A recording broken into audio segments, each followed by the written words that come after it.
Bueno, en la sesión anterior, el profesor Felipe habló de la primera parte del Tao Te Ching, que era, digamos, una parte que se refería más a, o que él interpreta más relacionada con la metafísica. Y en esta sesión va a tratar la segunda parte del Tao Te Ching, que está más ligada a la virtud. Entonces le doy la palabra al profesor Felipe. Bueno, buenas noches. Muchas gracias por volver, los que volvieron. Denme 2 segunditos. Comparto la presentación. Listo. Les recuerdo, me distraje un segundito y no supe si Susana lo dijo. Los que tengan preguntas, la pueden dejar en el chat. Pueden ir dejando en el chat la pregunta en cualquier momento. Y cuando acabe la presentación, pues leeremos el chat y contestaremos todas sus preguntas, ¿no? Por si acaso no quieren que se les olvide. Pero bueno, entonces, empecemos. Como ya dijo Susana, esta es la segunda sesión del taller y la segunda sesión dedicada a Lao Tzu, dedicada específicamente a la noción de Te en Lao Tzu. Te es, como se dice, virtud, más o menos, ¿no? Esas traducciones siempre son un tantico aproximadas, pero como se dice virtud en chino, ¿no? Y el Tao Te Jing, la vez pasada les había dicho, ¿no? Tao es el camino, Te, la virtud, Jing, el clásico, ¿no? Este es el clásico del camino y la virtud. Y por eso un poquito como ¿no? Un reconocimiento a las interpretaciones tradicionales, dividir las sesiones en estos dos temas. Mm, Pero bueno, tal como en la sesión anterior, bueno, advierto, en esta sesión también todas las traducciones son mías. Advierto, ¿no? Eso merece advertencia. Pero bueno, como en la sesión anterior, voy a empezar con, antes de que se me olvide, y ahí vi que la persona entró. El grabado que me preguntaban la vez pasada, que a mí se me olvidó el nombre del artista, si era de Die Brücke, es Ernst Kirchner, ¿no? El famoso pintor expresionista alemán, de él era el grabado. Pero bueno, entonces, tal y como en la sesión anterior, voy a empezar con un poema de Li Pai para marcar el tono de lo que les quiero decir. Entonces, mi traducción, la traducción no tiene ninguna pretensión literaria, les advierto, es una traducción mucho más concentrada en el significado que en la belleza. Si quieren descubrir la belleza del poema, ahí está el chino, muy recomendado. Em, pero bueno, entre flores una garrafa de licor, solo me escancio sin compañero. Elevo mi copa, invito a la luna, con la sombra frente a mí ya somos tres. Pero la luna no entiende de beber y la sombra en balde sigue mi cuerpo. Por ahora acompañaré a luna y sombra. Camino al placer, debo alcanzar la primavera. Yo canto y la luna deambula, yo bailo y la sombra es un caos. Mientras estemos sobrios, disfrutemos el uno del otro. Después de tomados, cada uno se dispersará por su lado. Eternamente unidos, sin sentimiento de amistad, citémonos en la distante Vía Láctea. Mm, el último verso de la primera estrofa me causa mucha duda la traducción adecuada y estuve revisando varias otras traducciones y son profundamente diferentes, ¿no? No hay como mucho consenso sobre el exacto significado de ese verso. No lo digo por si salen a comparar otra traducción, les recomiendo que comparen varias para ese verso en específico, que es profundamente ambiguo, para que vean todas las interpretaciones posibles que tiene. Pero bueno, ese es el tono, ¿no? Si ustedes se fuesen a llevar una emoción que corresponda a la interpretación que hago yo de todos los pasajes del Tao Te Ching que vienen a continuación, eh, recomendaría que fuese la que deja este poema.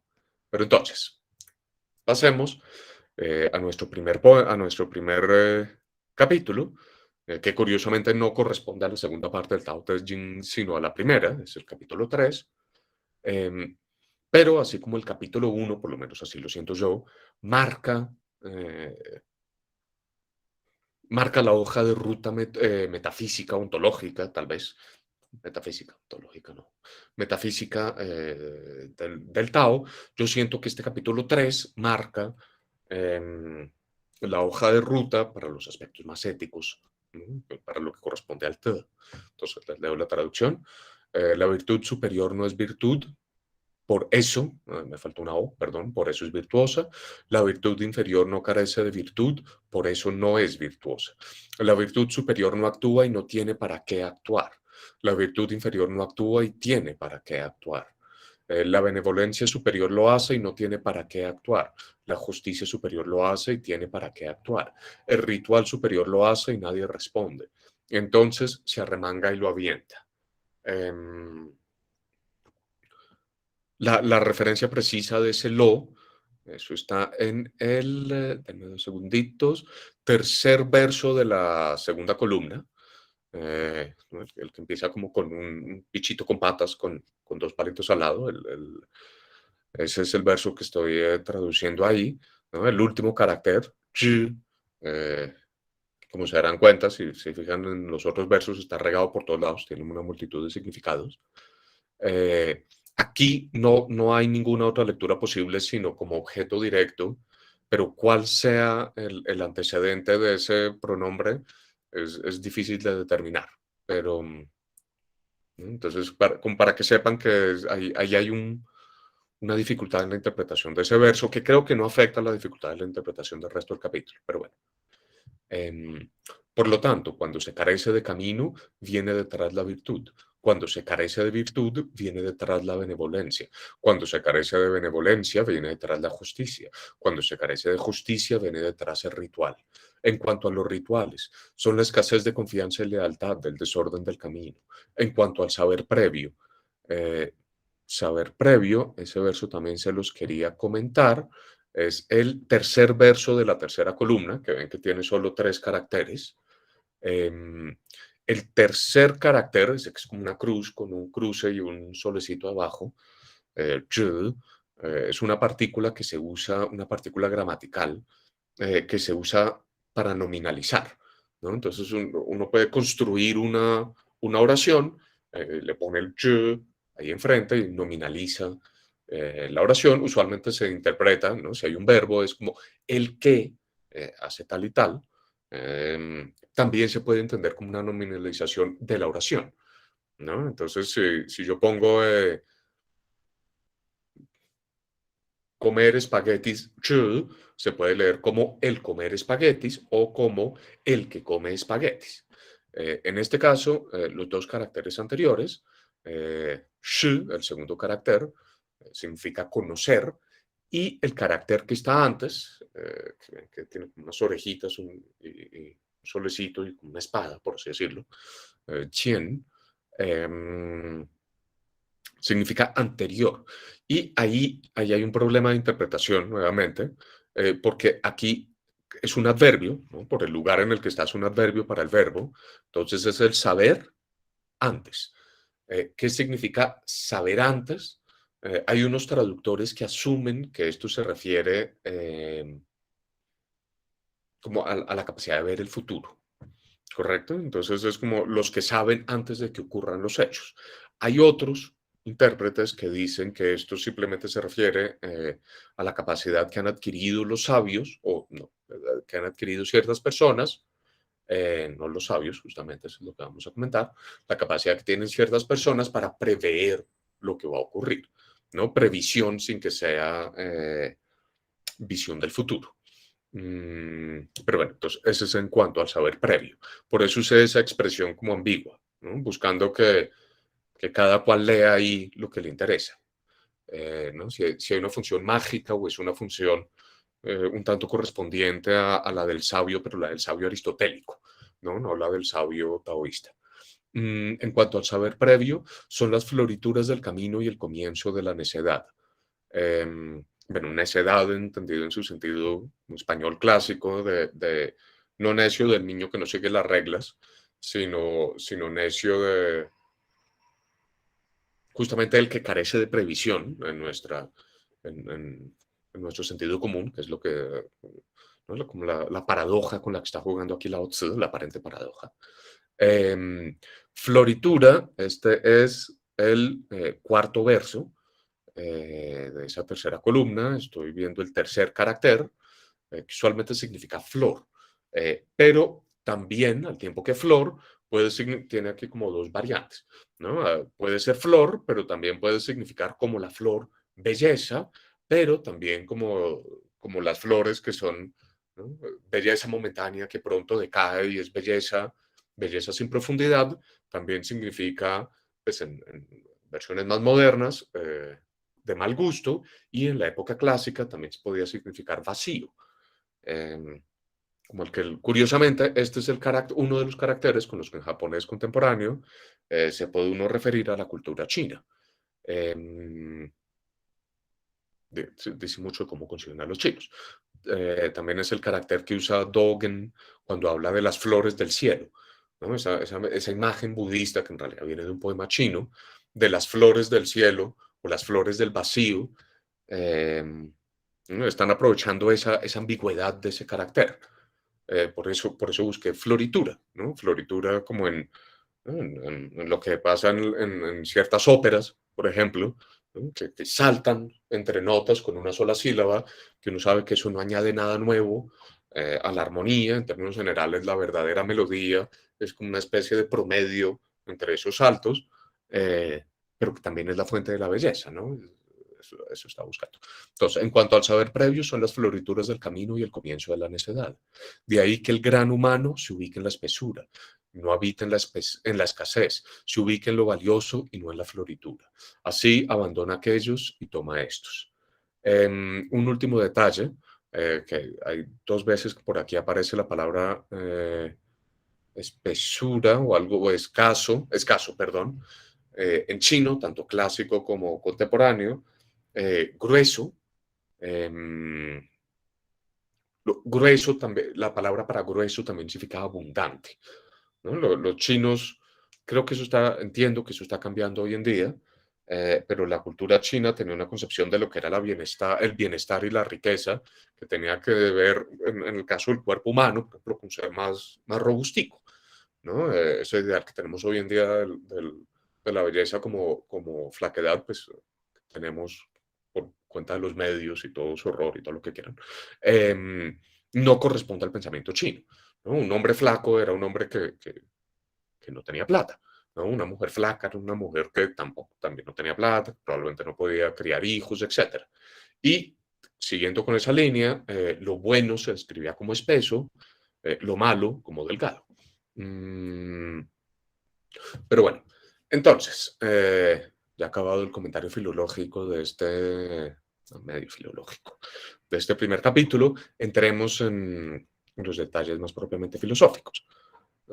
No sé qué tanto recuerden de la sesión anterior. Eh, Voy a resumir como en dos oraciones las partes metafísicas que me interesa que tengan presentes. La primera es, recuerden que dijimos que en el pensamiento taoísta y en buena parte del pensamiento chino clásico, no se asume la distinción tradicional que tenemos, o la posición epistemológica tradicional que tenemos nosotros de la posibilidad del sujeto alejado del mundo, que conoce el mundo, que tiene el mundo como objeto, ¿no? Esto que está fuertemente atado a todas las metáforas que usamos nosotros de la visión, ¿no? Como cuando uno le explican algo difícil y le preguntan si lo ve, ¿no? Todo eso está ligado con es que no sé si llamarlo prejuicio, pero con un marco conceptual no necesariamente fundamentado que tenemos los occidentales, de la mente como un ojo que contempla la realidad alejada.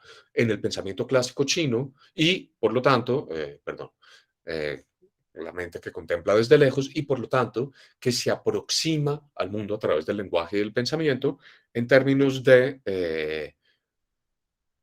representación, ¿no? Y por ende de valores de verdad, ¿no? En que el conocimiento se caracteriza como lo que yo produzco desde aquí para hablar de lo que está allá, y la validez del conocimiento tiene que ver con si esto es un retrato adecuado de esto. En cambio, en el pensamiento clásico chino, el lenguaje y la descripción se entienden como guías de la acción, ¿no? Yo les decía la vez pasada que uno casi que debería hablar, en vez de, cuando hable de esta epistemología del periodo de las 100 escuelas, más que de epistemología, debería hablar de lenguaje-acción, ¿no? El lenguaje como una manera de catalogar la realidad que está cargada de valoraciones que por lo tanto determinan el curso de nuestras acciones. Eso por un lado. Por el otro, yo les dije que iba a hacer un resumen en 2 oraciones, no fueron 2 oraciones, perdón, pero bueno, así es la vida. Por el otro lado, el otro punto relevante es la concepción del Tao, ¿no? El Tao, o más bien, como la realidad concebida como el Tao que se puede caminar de distintas maneras, ¿no? La realidad es camino, pero no camino determinado, sino camino en cuanto a posibilidad de caminar, ¿no? Con, con, con excusas a Machado y a se me olvidó el cantante catalán que tiene la canción tan bonita con el poema Machado, Serrat, ¿no? Con excusas a Machado y a Serrat por robármeles la metáfora, pero el taoísmo tiene mucho eso de el camino se hace al andar, ¿no? La realidad es un camino, pero es un camino que cada uno anda a su manera, ¿no? Anda a su manera por medio del lenguaje-acción. Entonces uno puede concebir la realidad como la posibilidad de la determinación de este combo de acción-lenguaje, ¿no? Por eso es que el Tao es innombrable, es indeterminado, etcétera, porque es aquello que permite un conjunto diversas determinaciones según el tipo de lenguaje de acciones que yo emprenda. Entonces está esta eh, realidad indeterminada, que es determinada por nosotros en este combo lenguaje-acción, ¿no? Pero entonces ya no es la visión del ojo que está por acá lejos, sino es la visión del sujeto que está metido en el mundo y obrando sobre el mundo, ¿no? No es la visión científica de vamos a describir cómo es el mundo cuando yo no estoy ahí, sino es yo soy aquel que tiene que trabajar el mundo y nombro trabajando y trabajando nombro. Pero el mundo es arcilla que se puede modelar de mil maneras. Entonces, bueno, teniendo, teniendo eso en mente, creo que estos primeros versos empiezan a tener mucho más sentido. Eh, pero realmente no quiero empezar por esos primeros. Me interesa que arranquemos por el verso 2, 3, 4. El verso que dice, por lo tanto, cuando se carece de camino en la versión española. Eh, Por lo tanto, cuando se carece de camino, viene detrás la virtud. Aquí lo que me interesa es, bueno, y detrás de la virtud viene la benevolencia. Este punto también se los quería comentar, casi se me olvida. El símbolo de benevolencia es en la primera columna, último verso, el segundo, ¿no? Que ven un palito con un coso que le baje 2 palitos enfrente. Ren. Eh, yo aquí estoy siendo un modelo muy tradicional, los llamo benevolencia. En inglés hay toda una tradición filológica que dice que eso es una mala traducción y que deberían traducirlo como humaneness en vez de benevolence. Eh, pero es que humanidad en español hay como que no nos termina de cuadrar. El punto al que van ellos es que benevolencia eh, se refiere a un conjunto muy aislado de actos, ¿no? Mientras que el Zen, que es uno de los conceptos fundamentales de la teoría de Confucio, de la teoría ética de Confucio, corresponde a un conjunto de acciones mucho más amplia que la mera benevolencia y todas las cuales tienen que ver con el reconocer la humanidad de otros. En últimas, ¿no? Es una caracterización muy vaga, no me interesa aquí entrar en mucho detalle sobre el confucianismo, pero para que tengan en cuenta lo que yo estoy aquí traduciendo como benevolencia, porque no encontré un mejor término en español, tiene que ver con el reconocer mi carácter humano y el carácter humano de los otros y actuar en concordancia con ese reconocimiento mutuo, con ese reconocimiento doble de la humanidad aquí y humanidad allá. Pero bueno, entonces la benevolencia, detrás viene la justicia y detrás viene el ritual. Esto me interesa porque este conjunto, estos conceptos son claves en la filosofía de Confucio, ¿no? Aquí lo que Lao Tzu está haciendo es señalando de entrada que su filosofía es superior a la filosofía de Confucio, ¿no? Es superior a la filosofía que se concentra en la virtud. Confucio insistía en el término virtud, no tanto como Lao Tzu. Curiosamente, el término te aparece mucho más en Lao Tzu que en Confucio. Pero la benevolencia y el ritual en especial son, si ustedes abren los analectos de Confucio, se lo van a encontrar en todos lados. Ahora, ¿qué es lo que me interesa? Yo la clase pasada les comentaba que Confucio, la filosofía de Confucio, usualmente se interpreta como una filosofía de corte social, ¿no? Con más énfasis en la estructura social que en el valor individual, y como fuerte heredera y justificando su posición en tanto heredera de la cultura clásica de la dinastía Zhou.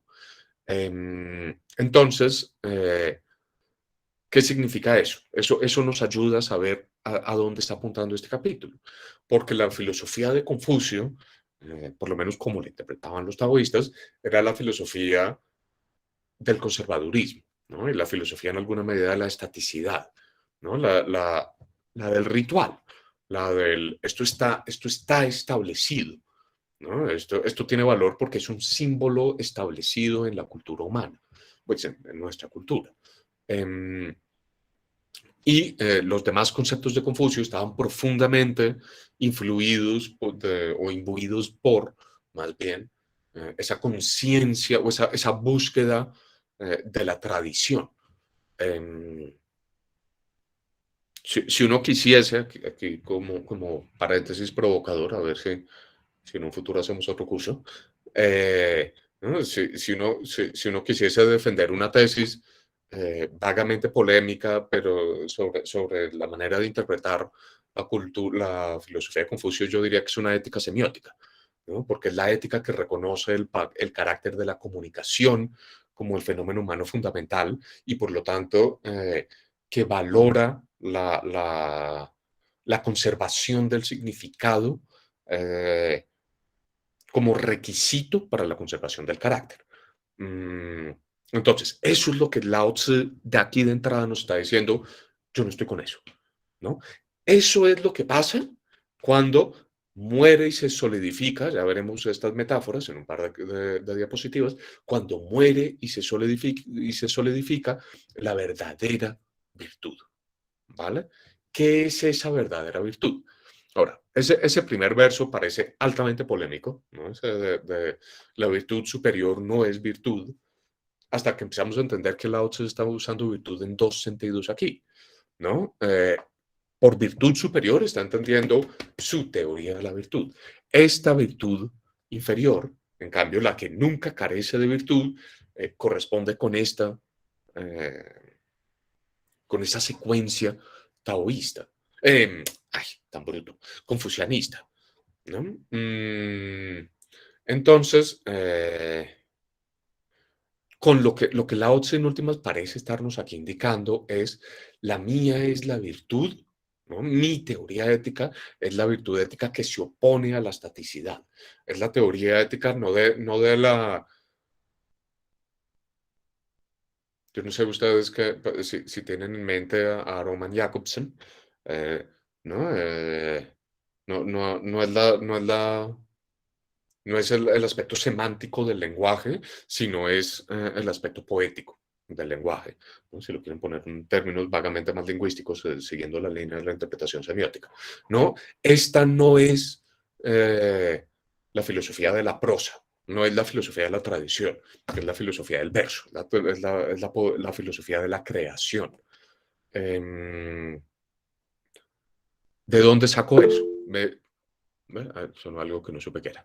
¿De dónde sacó eso? Me interesa que vayamos al 1, 2, 3, 4, al quinto verso de esta primera columna, el quinto verso en la versión en español, y miremos los simbolitos. Los que estuvieron la clase pasada reconocerán que este símbolo que aparece aquí repetido dos veces, ¿no? En el cuarto lugar y en el último lugar, repito, del quinto verso de la primera columna, que aquí se lee Wei, corresponde a esa diada acción-lenguaje de la que estábamos hablando hace un rato, ¿no? Wei tiene que ver con obrar, hacer, es el verbo para hacer por excelencia en el chino clásico, pero también es el verbo de considerar, ¿no? Y decíamos que en la clase pasada que uno tiende a decir, no, los chinos usaban este verbo en dos sentidos distintos, ¿no? Porque es que no, tomamos nuestro campo semántico como el modelo para todo el campo semántico posible, y en realidad lo que deberíamos hacer es darnos cuenta de que los chinos están viendo un campo semántico unido donde nosotros vemos dos. Es un problema de marco conceptual.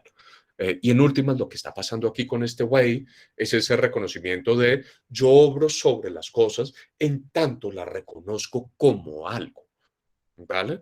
Yo uso las cosas de una determinada manera porque las reconozco como perteneciendo a una categoría, ¿no? Y que eso, y viceversa, ¿no? Las reconozco como de una determinada categoría porque obro con ellas de una determinada manera, ¿no? Yo llamo a algo martillo porque es con lo que hago esto, ¿no? Y porque hago esto es que lo llamo martillo.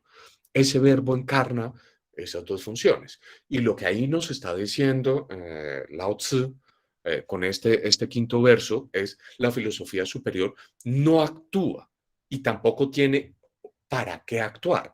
Este Yi Wei, con el que termina el verso, que tiene un carácter de, esto lo había también mencionado en la clase pasada, eh, en algunas oraciones establece la meta de la acción, ¿no?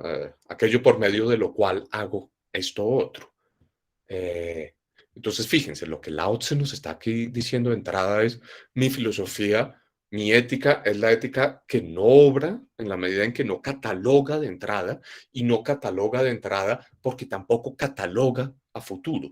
Es la ética que no tiene una visión establecida de lo que son las cosas, ¿no? Si lo vamos atando con lo que vimos en la clase pasada, esta es la ética de aquel que entiende que las distinciones que establezco en el mundo mediante esa diada lenguaje-acción son distinciones que pueden cambiar, son distinciones construidas sobre sistemas inestables. Eh, y por lo tanto, si yo, una ética que pretenda que sus distinciones son absolutamente válidas, es una ética que falsea la naturaleza de la realidad. Bueno, eh, creo que no hay nada más en este capítulo que me interese comentar. Entonces pasemos al siguiente. Entonces, capítulo 37. Que aquí termino de ligar, termina de quedar más clara esa conexión que estoy tratando de establecer entre la ética de Lao Tzu y su metafísica. Entonces, el camino es constante en el no hacer. Fíjense, este no hacer, eh, por un lado, es ese término técnico que muchos hemos aprendido a asociar cuando uno empieza a estudiar ética clásica china, uno le enseñan de entrada. El taoísmo es la filosofía del Wu Wei, ¿no? Que son estos Wu Wei, estos dos, los últimos dos caracteres del verso primero. El camino es constante en el no hacer, pero nada hay que no se haga. Si los nobles y reyes así lo pudiesen preservar, las 10.000 cosas cambiarían por sí mismas. Cambian, pero desean obrar. Yo, otro de esos raros usos del yo en el Tao, en el Tao perdón, yo las cambiaré usando lo rústico de lo que no tiene nombre.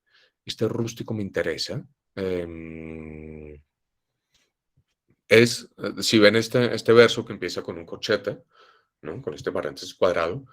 Por si acaso, yo estoy usando aquí la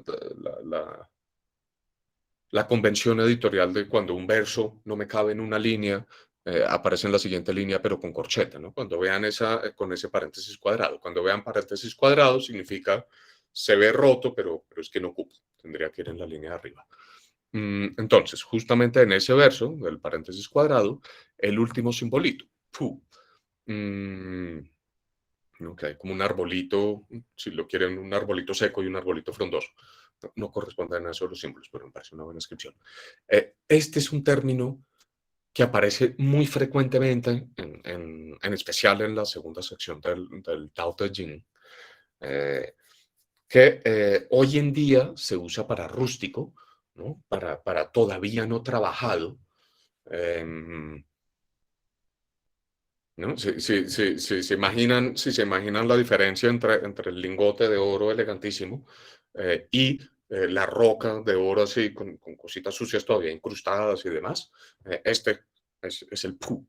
En este caso tiene el símbolo de árbol, el radical de árbol ahí metido, porque en el chino clásico, ya no en el moderno, se usaba muy específicamente para hablar de madera que todavía no ha sido tallada, ¿va? Madera que es posibilidad y no, ¿no? Es materia y no forma, si me perdonan el aristotelismo. Em, por supuesto, esto corresponde a ese carácter indeterminado del Tao, ¿no? Este simbolito es una forma de capturar la naturaleza del Tao como aquello sobre lo que puedo poner determinaciones, pero a lo que las determinaciones todavía no se le han impuesto, ¿no? Em, no encontré otra palabra sino rústico para traducirlo, pero no es del todo adecuada. Eso habría que pensarlo mejor para una mejor traducción. Bueno, tratándose de lo rústico, de lo que no tiene nombre, ya no habrá deseos. No desear lleva la calma. Todo bajo el cielo se regula a sí mismo. Eh, entonces, eh, vamos a los dos primeros versos que me interesan. Fíjense que en el capítulo 13, en el capítulo que vimos hace un rato, ya ven, nosotros ligaba Lao Tzu la noción de virtud con no hacer, ¿correcto? En otros capítulos habla del sabio con el no hacer. Y en este nos liga también el camino con el no hacer, ¿no? Eso nos da todos los elementos para que construyamos una serie de equivalencias lógicas y nos hagamos más o menos la idea de que ser virtuoso es actuar en conformidad con el Tao. El Tao entendido no como el camino ya recorrido de la virtud, ¿no? El camino constante. Acuérdense del principio de la clase pasada, nos decía que el camino constante, uno siempre tiende a leer ese primer verso del Tao como el camino constante es al que quiero llegar, y lo que Lao Tzu nos está diciendo justamente es, si hay un camino, es el inconstante. Un camino constante no es el camino de la vida, no es el camino del mundo, no es el camino que captura la naturaleza de la realidad. Este es ese camino por caminarse. El camino por caminarse se caracteriza justamente por el no hacer, ¿vale? Que, repito, Wei, eh, Wei corresponde a él, no obra por medio de la determinación. No leamos, eso es a lo que estoy tratando de llegar aquí, ese no hacer como la total negación de la actividad. Leámoslo como actividad que no determina, ¿no? Creación de la potencia y no de la determinación. Eh, y por lo tanto, ¿no? Nada queda sin hacerse. El punto aquí viene a ser, claro, el camino no determina, pero es el que crea las condiciones para la determinación. En el mundo hay cosas porque es el mundo el que ofrece las posibilidades de determinar. Es lo que nos está diciendo aquí Lao Tzu. ¿No? Ahora, cuando yo empiezo a hacer uso de esa posibilidad de determinación, las cosas se van determinando. Pero el determinarse también implica deseo, ¿no? El 2, 3, 4, 5. Si van al quinto verso, el tercer carácter, que tiene como una cabañita y después un señor con sombrero ahí medio napoleónico, ¿no? El tricornio. Ese yu, ya lo habíamos visto también en el primer capítulo que vimos en la clase pasada, que lo habíamos ligado con algo así como la conservación de la imposición a futuro de la determinación presente. No se lo dije así en la clase pasada, pero bueno, ¿no? El deseo, leámoslo, ¿no? Como en clave espinosista, ¿no? El deseo de preservarse en su propio ser, ¿no? Desear en últimas es determinar el futuro a la luz del presente, ¿no? De la ausencia, de la presencia, eso, no nos vamos a poner platónicos. Pero lo que me interesa aquí es, entonces, la determinación crea deseos, en la medida en que la determinación de las cosas implica que se va estableciendo una continuidad o una búsqueda de la continuidad en la determinación. Y fíjense lo que hace el sabio, fíjense lo que hace el yo del Tao Te Ching. Es el que vuelve a apelar al camino, a lo rústico del camino, a lo rústico de lo que no tiene nombre, ¿no? Al camino en cuanto potencia para apaciguar la realidad. Y apaciguarla implica cesar los deseos. El sabio, en últimas, y lo vamos ligando otra vez con esa virtud inferior confucianista, el sabio, desde el punto de vista taoísta, ¿no? No lo digo como crítica absoluta al confucianismo, eso no me corresponde a mi opinar. El sabio es aquel que deshace la determinación del futuro a la luz del presente. El sabio es aquel que permite la preservación de la posibilidad. No, la preservación de la posibilidad, no, lo dije todo patas arriba. El sabio es aquel que permite la creatividad de la posibilidad. No es aquel que determina la luz del presente. El sabio es aquel que permite el cambio, no la constancia.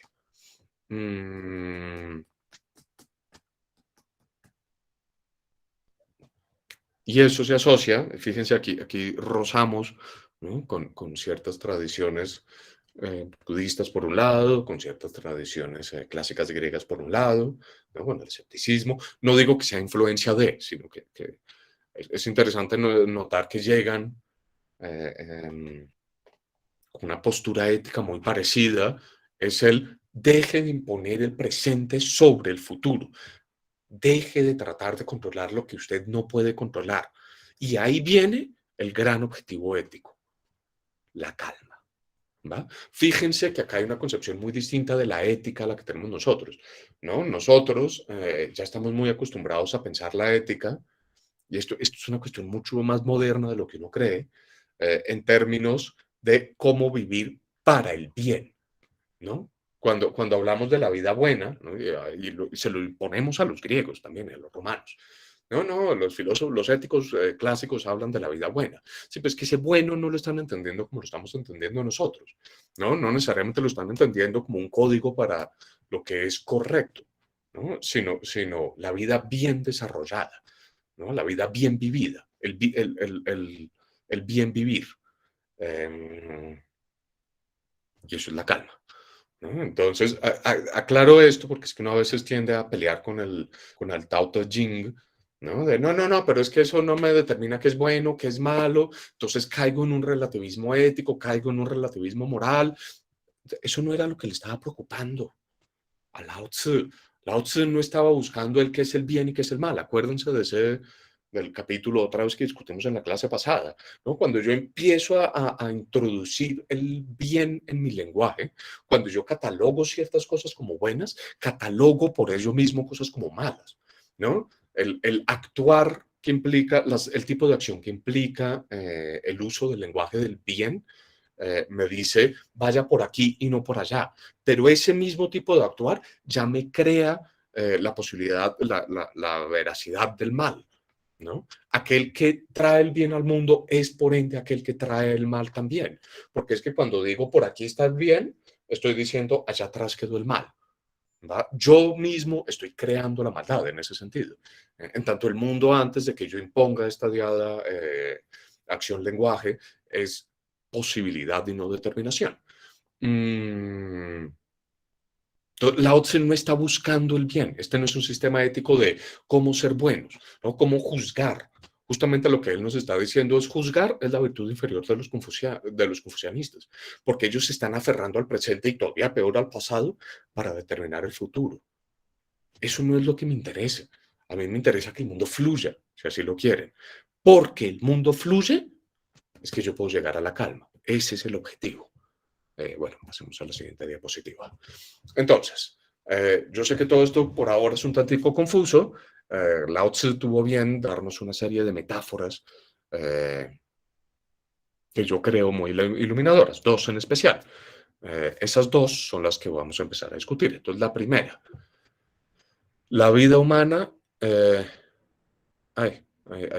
no sé qué me pasó ahí, se me fueron las luces. Quiten es humana, perdón. La vida humana es suave y débil, su muerte es firme y fuerte.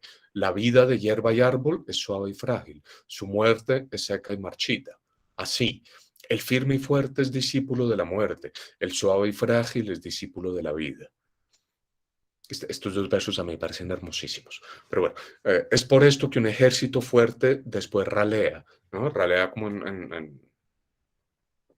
que va perdiendo sus números, ¿no? La expresión china literal eh, vendría a ser algo como se va volviendo menos, ¿no? Se va escaseando. Eh, es por esto que el árbol fuerte después no sé qué me pasó en esta diapositiva, el árbol fuerte después se tala. Lo grande y fuerte es inferior, lo fuerte y débil es superior.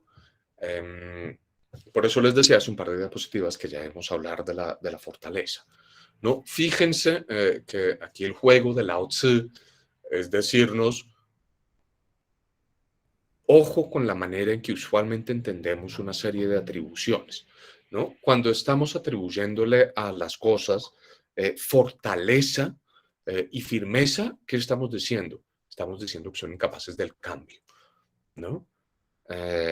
La posibilidad del cambio la posibilidad del cambio, por otro lado, corresponde a lo que es suave y frágil, a lo que se puede malear, ¿no? En la charla sobre Chuang Tzu, yo les decía que si uno va a coger una metáfora para la imagen de la ética taoísta, yo recomendaría decir, sean como hierbas y no como árboles. ¿Va? Aquí, claro, el árbol también se mueve, pero el punto es, no sean esa cosa tiesa, ¿no? No sean el árbol entendido como la cosa estática, ¿no? El tronco que por fuera está muerto, que por lo tanto no puede cambiar, ¿no? Sean como la hierba, aquello que uno puede pisar y vuelve a rebotar, aquello que el terreno puede cambiar y la hierba se puede acomodar, no como el árbol que o acomoda el terreno o se muere. ¿No? La metáfora aquí es, o el argumento aquí vendría a ser, bueno, queremos vivir calmados, ¿no? Queremos que esta vida marche, queremos que esto no sea un martirio, queremos que la existencia no se nos vuelva un martirio. ¿Qué es lo que tenemos que hacer? Ser firmes, estáticos, tiesos, ¿no? La metáfora marcial, ¿no? Lao Tzu no lo puse en estos textos, no entré en eso, en estas diapositivas. Lao Tzu detesta el militarismo, detesta los ejércitos, detesta el uso de las armas, ¿no? Es un gran pacifista, un pacifista pragmático, ¿no? Un par de veces que dice, hombre, pues si toca sacar la espada, toca sacar la espada. Pero saquemos la espada y tratemos de no usarla. Es el punto de él, ¿no? La gran lección de Sun Tzu. Dar guerra no es dar batalla. Muchas veces la guerra se gana no dando batalla. Pero bueno, volviendo al punto. Lao Tzu nos está diciendo, no se dejen llevar por la metáfora conceptual de el gran hombre es un gran soldado, ¿no? Y fíjense que también, eso sí aparecía en la cultura china clásica, ¿no? La cultura china clásica como la contemporánea, tiene unos visos machistas aquí y allá, ¿no? Del hombre fuerte, valeroso, etc. Y fíjense que las imágenes de Lao Tzu con las que terminamos la sesión pasada eran, deje la pendejada, no sea como los hombres, sea como las mujeres. ¿Va? Lao Tzu nos está tratando de invertir los valores, si me perdonan la expresión hechiana. Entonces, aquí otra vez ya no es dejen de dejar de ser hombres, sean como las mujeres, no sean marciales, al revés, ¿no? El soldado tieso es el que no se puede adaptar, perdón, al cambio de las circunstancias. Entendamos que si el mundo es posibilidad, ¿no? Si el Tao es creación, ¿no? Si el camino se hace al andar, no está creado, el que solo puede ir en una dirección es el que está condenado a veces a descarrilarse del camino. ¿Va? Creo que es en un artículo del Espectador que Ortega y Gasset tiene una reflexión que a uno le parece muy tonta, pero realmente es muy bonita. Y Ortega y Gasset, el punto de Ortega y Gasset es la eficiencia viene a costa de la versatilidad, ¿no? Claro, el tren puede andar mucho más rápido que el carro, pero el tren está condenado a un solo camino. Cuando ese camino, cuando se reparte el riel, el tren se jodió, ¿no? El carro anda mucho más rápido que la persona a pie, pero el carro está condenado a permanecer en las carreteras. Se le acaba la carretera y se jodió. ¿Quién es el que está preparado para sobrevivir a todos los cambios posibles? El humilde pie humano, ¿verdad? Porque es el más versátil de todos. Esa es la misma lección aquí, ¿no? El firme y fuerte es discípulo de la muerte, porque lo único constante, la constancia, otra vez, hay que cambiar la manera en que leemos ese primer verso del Tao Te Ching. La constancia no es el bien que estamos buscando, porque lo más constante es la muerte, con perdón por ¿no? El argumento ahí de matices poéticos. El mundo, la vida es posibilidad y la posibilidad es creación, la creación es cambio. ¿Cómo me adapto? ¿Quién es el que tiene la capacidad de adaptarse a la creación, al cambio? El suave y frágil. Bueno, no, yo estaba feliz pensando que esta vez iba a acabar a tiempo y tampoco lo voy a lograr. Sean frágiles con el tiempo, por favor. Básicamente, esa es la lección. Bueno, segunda metáfora, el capítulo 78. Bajo el cielo nada es más suave y débil que el agua. Otra vez, ¿no? Pero cuando de atacarlo firme y fuerte se trata, nada puede derrotarla, porque nada hay, no es haya, sino hay, nada hay que pueda reemplazarla. Ahí hay algo, ese tercer verso a mí me causa mucha confusión, porque aquí vayan al tercer verso del chino, ¿no? Que arranca con el carácter y, que ya habíamos visto, y chi, chi, perdón, le puse el acento que no era, usualmente se usa, incluso adentro del mismo Lao Tzu, como un porqué, ¿no? Dando la explicación de lo anterior.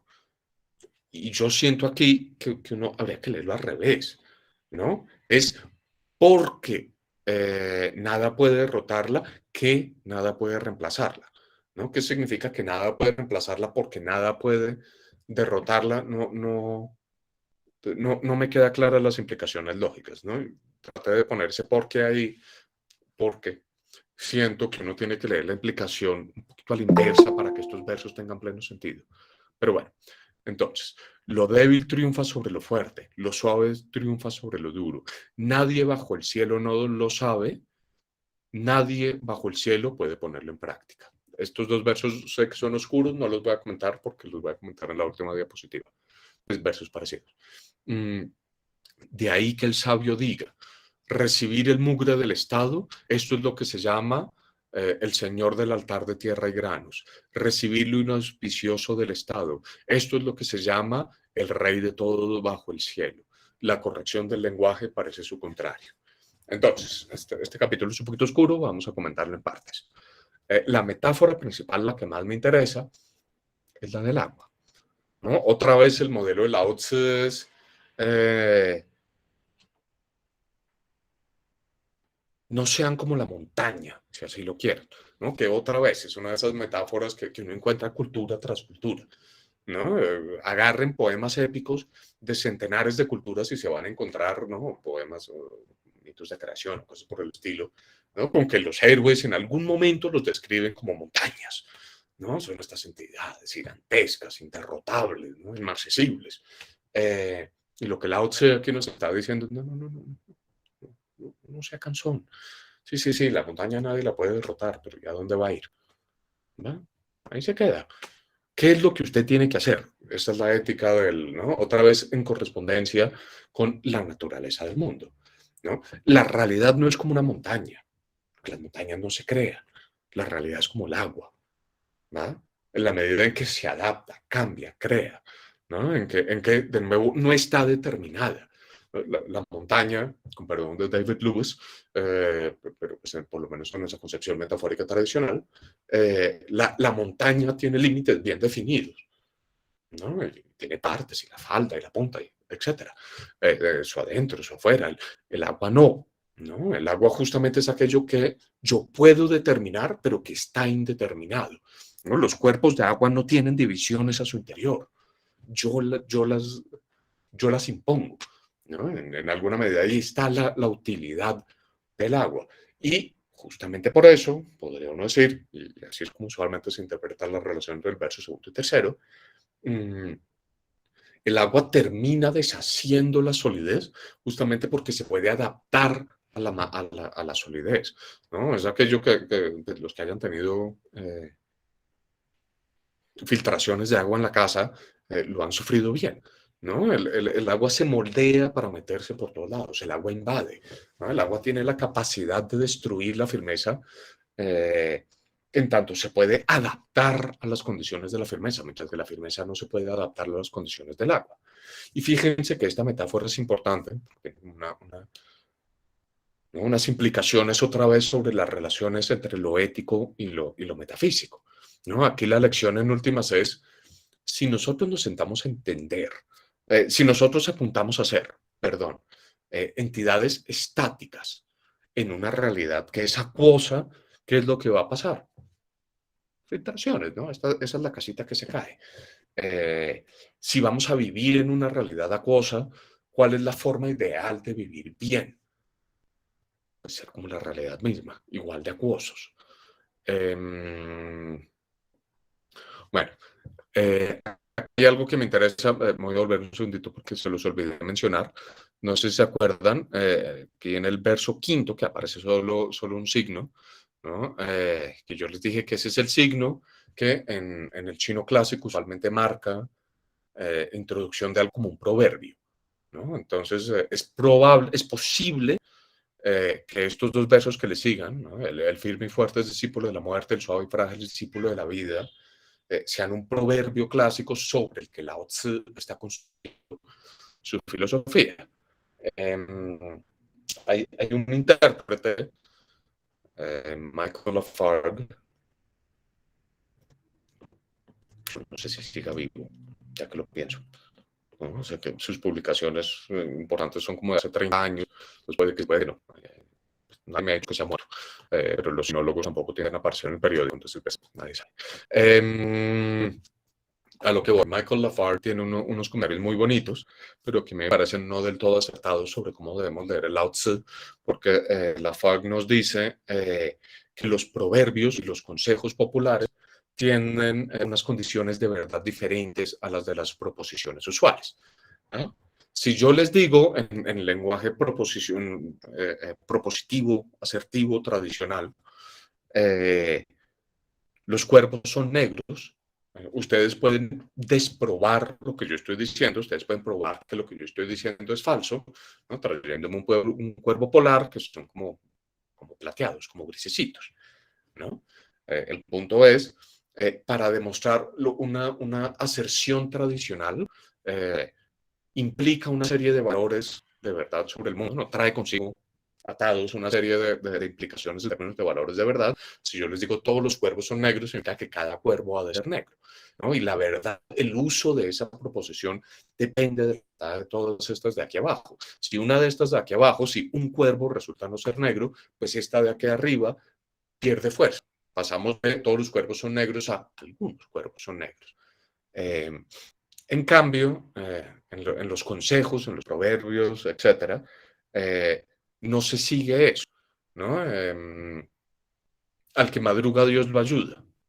Todos hemos madrugado y salido a las 5 de la mañana para llegar a hacer una fila en una oficina gubernamental para que a las 3 de la tarde nos digan se acabaron los turnos, vayas a su casa, vuelvan mañana, ¿no? Todos hemos madrugado y Dios no nos ha ayudado. Eso no significa que el proverbio sea falso. ¿Va? La función del proverbio no es aseverar condiciones de verdad absoluta. La función del proverbio, la lectura correcta del proverbio es decir, usualmente se piensa una cosa, modifique su comportamiento para lidiar con determinadas situaciones. Por eso es que puede haber proverbios contradictorios, ¿no? Por eso es que puede haber proverbios que le digan a uno haga esto y otros que le dicen a uno haga todo lo contrario. Y uno no dice hay una contradicción lógica en el sistema de los proverbios. Lo que uno está diciendo es el proverbio me está abriendo puertas. Me está diciendo en determinados casos es mejor hacer esto que aquello que es lo que usualmente haría. ¿No? Entonces, Lafargue, por ejemplo, lee algunos de estos, ¿no? Como proverbios sobre lo grande y fuerte es inferior, como diciendo, usualmente creemos que lo grande y fuerte es superior. Muchas veces sí lo es, pero tengamos en cuenta que hay condiciones en que no lo son. De nuevo, todo esto es bonito, pero yo creo que es esencialmente inacertado para el caso del Tao Te Ching, porque lo que yo siento, por eso empecé con este tema, es que esta es una filosofía construida a partir de proverbios y hay una cantidad de referencias a citaciones que no son explícitas, pero ¿no? Estas partículas citacionales en que Lao Tse parece estar justamente haciendo la metafísica del proverbio.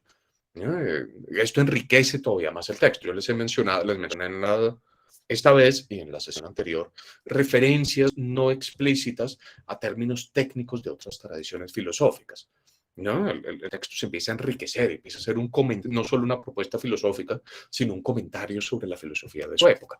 En esa línea, yo sospecho que Lao Tse lo que está haciendo es jugando aquí tiene su expresión popular, ¿no? La que le cita a uno cualquier Pedrito en la calle, volvamos eso filosofía, ¿no? Transformemos eso en filosofía, que tiene que ver también mucho con el proyecto, que tampoco les voy a entrar en mucho detalle aquí porque hay mucho que comentar de este texto, ya se habrán dado cuenta. Tiene que ver con ese proyecto de Lao Tse de alejarse del sabio tradicional, del sabio como lo entendía el confucianismo, ¿no? Del sabio como el académico, el estudioso, ¿no? El versado en la historia. Y aquí Lao Tse está jugándoles fíjense que hay mucha más profundidad en la expresión de las masas que en los aforismos de los intelectuales, ¿no? Son como todas estas corrientes intertextuales que enriquecen el texto. Me devolví porque aquí en este verso, de ahí que el sabio diga, estamos en el 1, 2, 3, 4, 5, 6, 7, 8, en el octavo verso, el último carácter, yun, que usualmente significa nube, es también el carácter con el que se citan determinadas clases de texto en chino clásico. Si ustedes cogen un libro de anécdotas del chino clásico, de historias, de biografías, cosas por el estilo, se van a dar cuenta que muchos tienen la misma estructura. Le presentan a uno un cuento y al final del cuento le ponen a uno una o dos citas. Una del clásico de la poesía y otra del clásico de las odas, ilustrando el mensaje del cuento, ¿no? O resumiendo el cuento. Cuando se cita el clásico de la poesía, específicamente, usualmente se usa esta partícula yun, ¿va? Se usa otra distinta para las citaciones del libro de las odas, ¿no? Entonces aquí puede que esté pasando una de dos cosas. O que lo que el sabio dice realmente sea una cita de un poema clásico que no se ha encontrado, pues que se perdió, o que Lao Tzu esté jugando aquí, ¿no? Con lo que yo estoy diciendo tiene este carácter de obra venerable y poética de la antigüedad. Y fíjense que ahí hay un profundo sarcasmo, porque el siguiente verso arranca con agarra el mugre, que es lo último que le va a decir a un poema clásico. ¿No? Es un juego, estoy mencionando todo esto porque uno muchas veces se acerca al Tao Te Ching como un libro misterioso, ¿no? Reverencial, una cosa que está por allá, ¿no? ¿No? Alguien abrió las nubes y soltó estas palabras. Y quiero que nos demos cuenta que en realidad, siguiendo con la línea de muchos otros textos taoístas tempranos, es un texto profundamente juguetón, ¿no? Es un texto intertextual. Si ustedes miran los textos de Confucio, de Mengzi, de Mozi, hay pequeñas citas aquí y allá, pero son textos mucho más autocontenidos, ¿no? Los textos taoístas, en cambio, se caracterizan por tener personajes, por tener citas, por hacer casi que, ¿cómo se llama este tipo de arte? Hay ejemplos en esta presentación y todo, ¿no? Como el que hacía Robert Rauschenberg, collage, ¿no? Son textos que juegan con el collage, ¿no? Que juegan con el lenguaje, yo les decía también la vez pasada.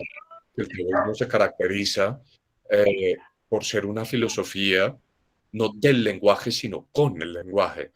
Por si acaso, creo que alguien, antes de, no que me incomode, pero pues que eso siempre da para situaciones penosas, creo que a alguien se le quedó el micrófono prendido. Pero bueno, entonces, de ahí que el sabio diga, arranca y uno espera que le va a dar la revelación, reciba el mugre del Estado y pasa a un tono reverencial. Recibir el mugre del Estado es lo que se llama el señor del altar de tierra y granos. Esto que quedó tan largo en realidad corresponde en chino a 3 caracteres. Si cuentan de abajo hacia arriba, ¿no? Último, penúltimo, antepenúltimo, tras antepenúltimo verso, ¿no? De abajo hacia arriba, 1, 2, 3, 4. Van a ver que Entonces, el segundo carácter, ¿no? Que hay como una S impalada, más o menos, y una cruz al lado, eh, a veces se lee como espíritu, pero usualmente se refiere al espíritu de la tierra, ¿no? En esta religión popular china de la que ya casi no tenemos noticia, eh, se refería al parecer a dioses como los genios, como los númenes de los latinos, ¿no? A los dioses que correspondían a lugares geográficos, ¿no? Al dios de la fuente, al dios de la montaña, al etcétera. Eh, y el siguiente carácter, el cuarto, corresponde o a granos o a los dioses que cuidaban, que se encargaban de la protección de sus granos, ¿no? De nuevo, para la mitología y para la referencia clásica, a seres, diría uno. El último carácter es señor. Cuando los caracteres del dios de la tierra, o los dioses de la tierra y los dioses de los granos se juntaban,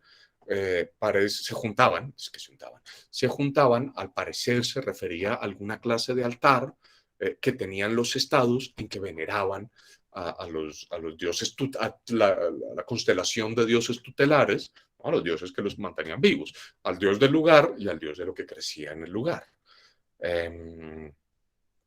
Y la función ante ese altar correspondía al rey del estado, ¿no? Entonces, fíjense el juego de Lao Tse, ¿no? Ustedes quieren ser aquella figura que se reverencia en la poesía clásica, ¿no? El señor del altar de tierra y granos.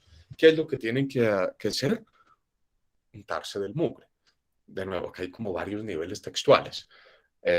Untarse del mugre en la medida en que uno lo que tiene que hacer justamente es dejar de oír poesía clásica y agarrarse de esa cantidad de proverbios de los que está construido el texto.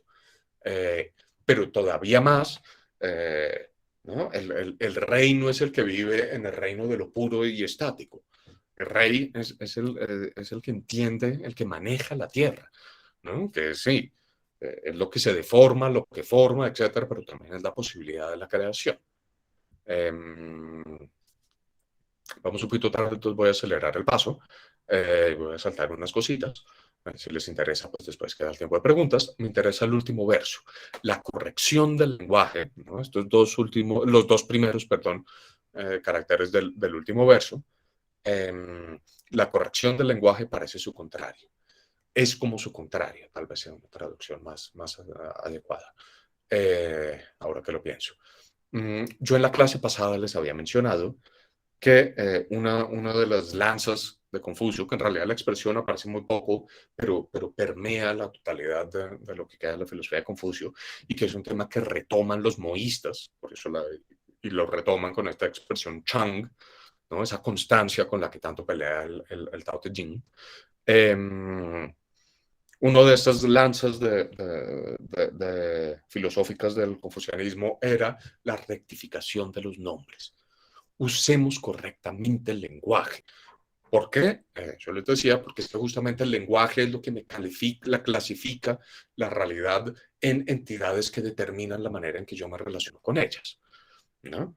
Entonces aquí Lao Tse está retomando esa figura de la filosofía confucianista, pero diciendo, fíjense que la rectificación de los nombres, que es a lo que todos ellos apuntan, parece ser su contrario, ¿no? La rectificación de los nombres, si vamos a entender las cosas, si vamos a aplicar lo más cercano que podamos a nombres adecuados, nos va a dar justamente el contrario a lo que siempre nos han dicho que nos quería dar, ¿no? Otra vez devolvámonos al juego de estos versos anteriores, ¿no? Esta intertextualidad.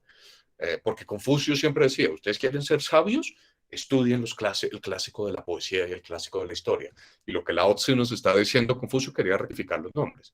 Pero justamente lo que no tenemos que hacer es rectificarlos a la luz de esos clásicos. Porque esos son los clásicos que nos dicen que el Señor del altar de tierra y granos es el que habita en los cielos y no en la tierra, ¿no? El que habita en lo constante y no en lo cambiante, el que habita en lo determinado y no en la posibilidad de determinación. Eh, sí, sí, la trama textual de este capítulo es riquísima, me parece. Bueno, entonces, siguiente diapositiva. El sabio y el ser, capítulo 47. No salir por la puerta y conocer todo bajo el cielo. No asomarse por la ventana y ver el camino del cielo. Ahí, Perdón, Felipe, no cambió la diapositiva. No se cambió la diapositiva. no cambió la No, no, no, está en capítulo 78. derecha. A ver. eh, ¿Ahí pasó algo?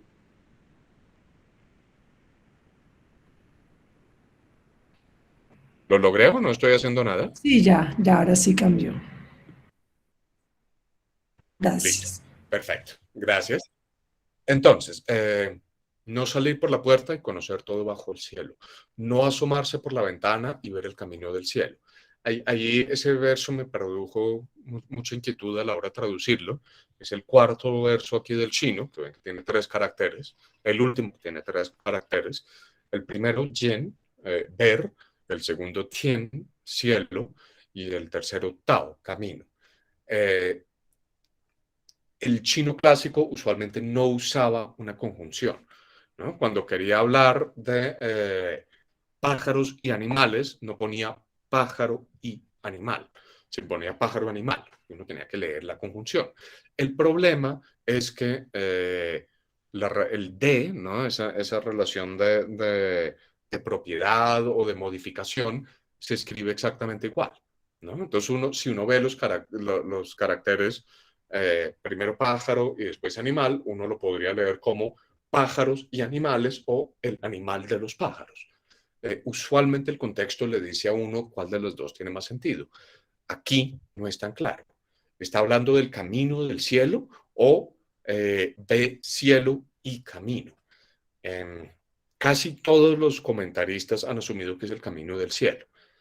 Yo no estoy muy seguro, me atuve a esta lectura tradicional porque realmente no tengo un gran argumento en contra, pero mi intuición me dice que no, ¿no? Porque es que yo creo que ellos lo leen así porque tienden, como lo hace mucho en la tradición china, a asumir que el cielo es lo correcto.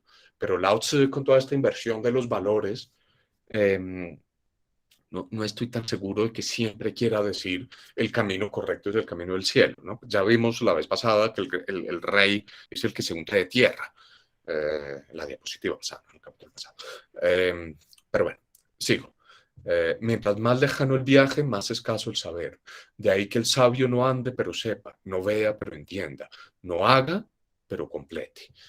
Bueno, este no haga, pero complete, el último verso, por supuesto, es el que nos liga al sabio con todo lo que hemos venido discutiendo antes, ¿no? De la no determinación. En este capítulo, dado que ya voy muy tarde, no me voy a detener más. Tómenlo como muestra textual de Lao Tzu está enfatizando el no asuman que el sabio es el que sabe, en ese sentido de poseer información, de conocer datos, ¿no? Porque es que todo eso lo que nos hace es darnos determinaciones y no entender la posibilidad de la determinación. Cuando yo tengo que salir por la ventana o por la puerta para conocer al mundo, ¿de qué voy a hacer acopio? De determinaciones. No, allá afuera no voy a entender que las cosas pueden determinarse, sino voy a buscar cómo se han determinado. Y en esa medida lo que voy a acumular son huellas del pasado y no visiones del futuro, por así decirlo. ¿Cambió la diapositiva? Ya quedé con la dudita.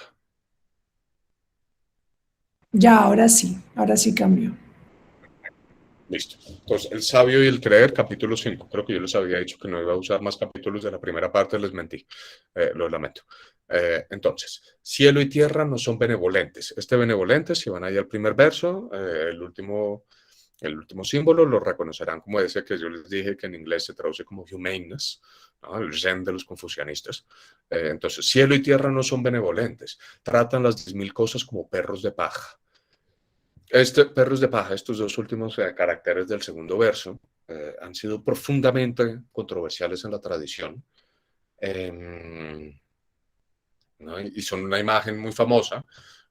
Decían los intérpretes clásicos, acá es bonito ver cómo las ideas se estatizan, ¿no? Esto es un proceso, esto es confucianizar con perdón por inventarme un verbo, un texto taoísta, ¿no? Porque algún comentarista en la antigüedad, no era tan en la antigüedad, pero olvidé las fechas y no me las quiero inventar, explicó, perro de paja son aquellos que se usan en los eventos rituales, como nosotros, yo no sé si ustedes han visto que en muchas partes de Colombia todavía, para el Domingo de Ramos se hacen como unos burritos con hoja de palma, ¿no?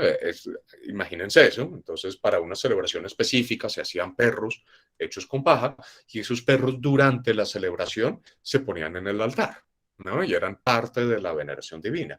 Pero acabado el festival pertinente, lo que la gente tendía a hacer era pues, botar los perros.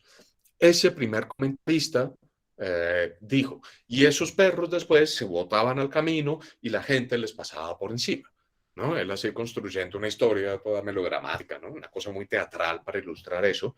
Y esa expresión como que se grabó en el cerebro de la gente, eh, lo que era una imagen, ¿no? Tan pocas bolas le paran que los pueden pisotear cuando estén en el camino y no se dan cuenta de que era lo mismo que veneraban, pero eso quedó como inscrito en la definición de perro de paja y uno sigue leyendo comentaristas ahora, 1500 años después, y todos los comentaristas le siguen a uno diciendo, los perros de paja son aquellos que se usaban en ritos y después se pisoteaban. Y a uno le da la impresión como que pisotearlos es parte del rito. No, no. Pero, mm, vuelvo a empezar porque me perdí. Cielo y tierra no son benevolentes, tratan las 10.000 cosas como perros de paja. El sabio no es benevolente, trata a la gente como perros de paja. El espacio entre cielo y tierra es exactamente como un fuelle, vacío pero inagotable, activo pero produce cada vez más. Hablar mucho es agotarse pronto, nada como quedarse en el medio. Ese de hablar mucho es agotarse pronto es la peor propaganda que yo me puedo hacer para 4 sesiones de hora y pico sobre taoísmo, pero bueno, pues a veces somos contradictorios, ¿no? Entonces, eso es la belleza de ser humanos. Entonces, sigamos. Estos 2 versos, el sabio no es benevolente, trata a la gente como perros de paja, son de los más controversiales en la historia del taoísmo, ¿no? Porque aún una primera lectura le está diciendo a uno, los sabios son crueles, los sabios son inhumanos. Entendamos el contexto, ¿no? Primero, entendamos lo que es el perro de paja. De nuevo, el perro de paja es una metáfora que nos dice las cosas en sí no son valiosas. ¿Por qué vale el perro de paja? Porque es parte del ritual. Cuando el perro de paja no es parte del ritual, ¿vale? No, ¿vale? Pero cuando es parte del ritual, sí. Usualmente uno se queda con el lo pisa, pero acuérdense que antes de pisarlo lo tenían en el altar y lo admiraban y le prendían inciensos y le hacían todo el show, ¿no? Este no es benevolente, no es meramente que maltrate. El no es benevolente en ese sentido también tiene que ver con un buen trato. ¿Cuál es el punto? Aquí sí, esto lo pensé mientras traducía esto, aquí sí cuadra mucho mejor ese humaneness, ¿no? Que benevolente, porque tiene que ver con esta, ¿no? esta cosa muy kantiana, ¿no? Que tenemos nosotros los occidentales de valoremos ¿no? Todo lo demás puede ser medio. Los humanos somos los únicos que tenemos valor en tanto humanos y no como medios. Por lo tanto, no nos pueden usar, no nos pueden. Este texto lo que está diciendo, y es un punto fuerte, pero lo que nos está diciendo es entendamos que los humanos son como todo en este mundo, ¿no? Que los humanos corresponden al resto de la naturaleza y que en ese resto de la naturaleza no hay valores absolutos. Hay situaciones cambiantes y el que quiere vivir tiene que cambiar con la situación, ¿va? Hay momentos de amar, hay momentos de no, ¿vale? Hay momentos de decir, este señor es un gran líder político, vámonos con él, y a la tercera barra basada que hizo, porque se le subió el poder a la cabeza, decir, saquémoslo del altar, ¿no? Este ya no nos sirvió. El sabio es el que entiende que los humanos estamos tan sujetos a los cambios de contexto y de significado contextual como cualquier otra cosa. Fíjense cómo sigue el capítulo, ¿no? Hablándonos bueno, el espacio entre cielo y tierra, el mundo, este vuelve a ser el mismo Tao, es como un fuelle. Yo les hablaba en la sesión anterior esta parte negativa de la concepción ontológica de Lao Tzu, cuando él se da cuenta que el no ser es tan importante para el ser como el ser mismo, ¿no? Y que es una especie de reducción al absurdo de esas ontologías del absoluto, de esas ontologías absolutistas, si así lo quieren. Fíjense cómo sigue. ¿Qué es lo que qué es lo que permite que el fuelle sirva como fuelle, que el fuelle cree justamente que es vacío? ¿No? Es la indeterminación lo que permite la acción, no la estaticidad. Ese es el código de cómo leer estos cerros de paja. No es quieres ser sabio, sea una rata. ¿No? Es quieres ser sabio, esté dispuesto al cambio. No sea estático. Reconozca que ser y no ser son igual de importantes. No se aferre a valores absolutos. Sí, sí. Pasemos a la siguiente diapositiva. Entonces, el sabio y los otros. Esto era como para complementar un poquito lo que les venía diciendo. Entonces, el sabio es constante en su carencia de corazón. Uno lee ese primer verso y dice, pisotea a los otros seres humanos, ¿no? Es una rata. Por eso hace corazón al corazón de la gente. ¿Va? Ahí está la clave interpretativa. Yo soy justo con quien es justo y no soy justo con quien no es justo. Se obtiene la justicia. Es que el chino clásico tendía a meter el menor número de marcas gramaticales posibles. Uno debería poder, se intuye un así. Se obtiene la justicia, pero pues lo limité a 2 puntos como para no meterle más mano interpretativa al texto de lo que tocaba. Confío en quien confía y no confío en quien no confía. Se obtiene la confianza. El sabio está en el mundo, lo inhala, hace que cielo y tierra desdibujen su mente. Mente, corazón. Es la misma palabra, ¿no? Mente, corazón, pero debe poner corazón, ya que lo pienso. La gente toda se centra en sus oídos y ojos. Los sabios todos los piensan niños, al resto de la gente. ¿No? La gente se centra en sus oídos y ojos como en aquello que determina, ¿no? Buscan la determinación. Los sabios creen que aquellos que están aferrados a la determinación son niños. Pero estos 2 versos no me interesan mucho, por eso sale de esos de primero. Me interesa lo de arriba. Que uno al principio puede leer estos versos como centrales, como una especie de código de Hammurabi chino. Creo que esa no es la interpretación correcta, ¿no? Hace corazón al corazón de la gente. Fíjense con el sabio es constante su carencia de corazón. ¿Qué significa eso? Teniendo en cuenta que esto es como corazón-mente, ¿no? Ahí está atado el pensamiento, no solo el sentimiento. No que esa distinción tenga pleno sentido en esta época, pero volviendo al punto, el sabio es constante en su carencia de corazón, no significa el sabio no es humano, significa que el sabio no viene con un conjunto de determinaciones predeterminadas. El sabio es el que entiende que tiene que adaptarse a la realidad. En vez de imponer su corazón al mundo, tiene que dejar que el mundo le cree el corazón de la circunstancia. El sabio no es el que trae determinaciones, sino el que acepta las determinaciones del momento y está dispuesto a votarlas al momento siguiente. ¿No? El sabio es el que adapta su comportamiento al momento. No es el que hace diente por diente y ojo por ojo, sino es el que entiende que dependiendo de con quién está lidiando y en qué contexto está lidiando, se cambian las determinaciones que aplican. Sí, pasamos a la siguiente porque no voy a alcanzar. Entonces, ya para terminar, problemas metodológicos que se parecen mucho a los que mencioné en la sesión anterior. Lo que digo es tan fácil de entender, tan fácil de poner en práctica. Nadie bajo el cielo lo puede entender, nadie lo puede poner en práctica.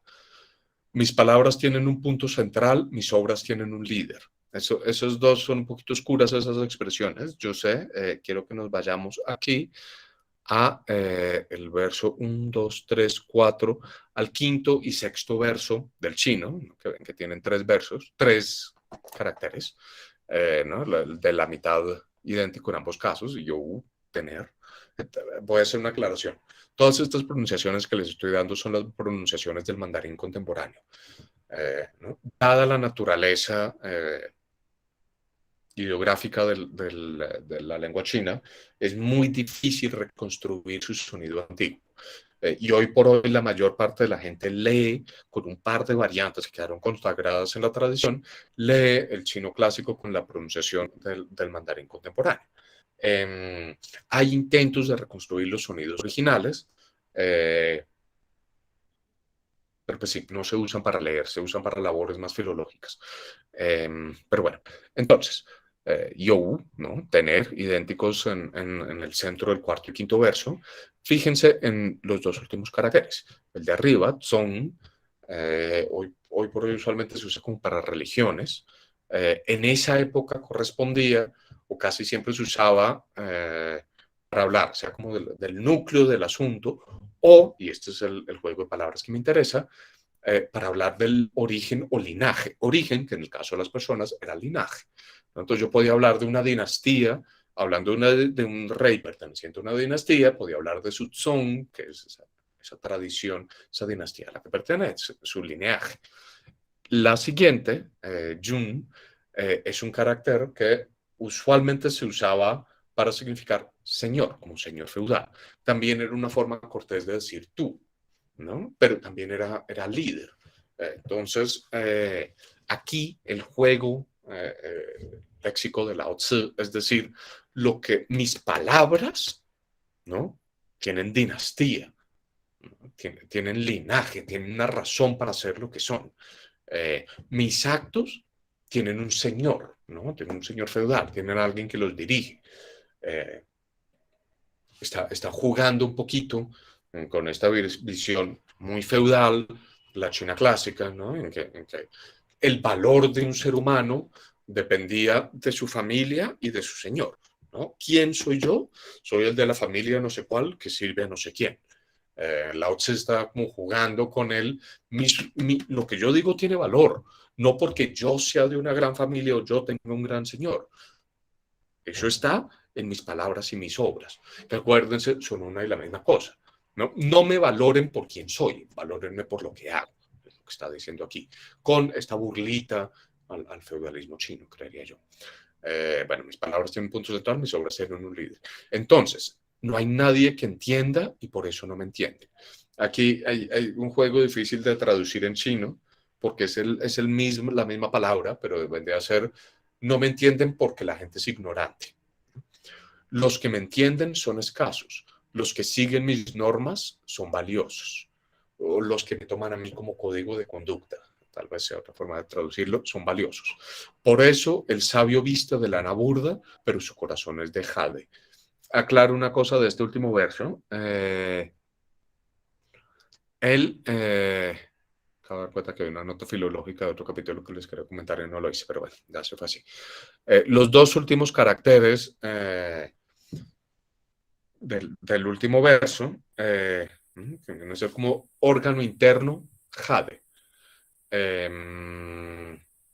Y usualmente los comentaristas asumen que Lao Tzu omitió un verbo en la mitad, ¿no? Hizo elipsis verbal y que ahí tendría que ser como mis órganos internos tienen un pedazo de jade.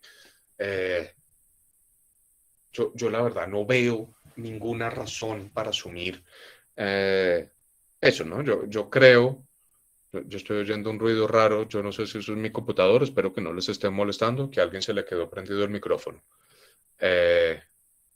Si es mi computador, lo lamento. Bueno, estos dos últimos caracteres usualmente se leen como mis órganos tienen algo de jade, ¿no? Yo creo que es como por un prurito ahí de realismo, pues yo no puedo estar hecho de jade, entonces, ¿no? Tiene más sentido en una metáfora menos osada, es decir, que tienen un pedacito de jade. Yo la verdad no creo que haga falta, pero bueno, independientemente de eso, creo que el sentido es idéntico en ambos casos, ¿no? El sabio por fuera se ve humilde, ¿no? El sabio como humano no tiene son, no tiene yun, no tiene, puede que no tenga linaje, puede que no tenga gran señor feudal, pero por dentro, en términos de sus acciones y sus palabras, es lo más valioso que hay. Pero bueno, lo que me interesa de este capítulo es que Lao Tzu reconoce por lo menos una de las paradojas que atormenta el taoísmo. y que les voy a dejar planteada. No quiero resolver ahora mismo, prefiero que la resolvamos cuando leamos más del Chuang-Tzu en la próxima sesión. Sí, sigo oyendo como esos grillitos, no sé muy bien qué está pasando ahí, no sé si los oyen ustedes. ¿No? El punto de Lao Tzu, la paradoja que él parece estar viendo es, a ver, un segundito, lo que yo estoy diciendo es, seamos como es la realidad, pero es que nosotros somos parte de la realidad, ¿no? Sean como el mundo, pues es que ya estamos en el mundo, ¿no? Nada más fácil que ser lo que realmente soy, parecería.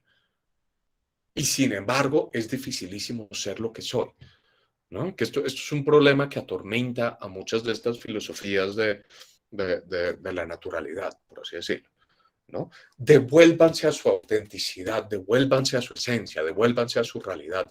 Pero es que ¿cómo dejo de ser lo que realmente soy?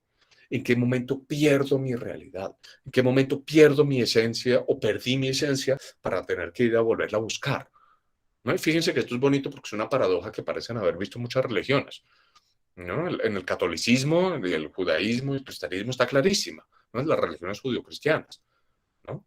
Nos botaron del paraíso. La religión le da a uno usted ahí perdió lo que era, por eso es que le toca que ir a buscarlo, ¿no? La petaqueó y le toca devolverse por él. Eh, pero ¿qué pasa en un sistema filosófico? Sean naturales, pero pues es que ¿cómo no voy a ser mi naturaleza? ¿En qué momento dejé de serla? Sí, quede eso como pregunta abierta para la siguiente sesión. Entonces, bueno, listo esa parte.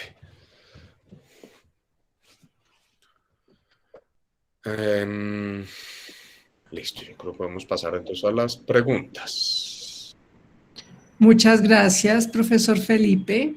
Muchas gracias por esta interesante charla de la segunda parte del Tao Te Ching.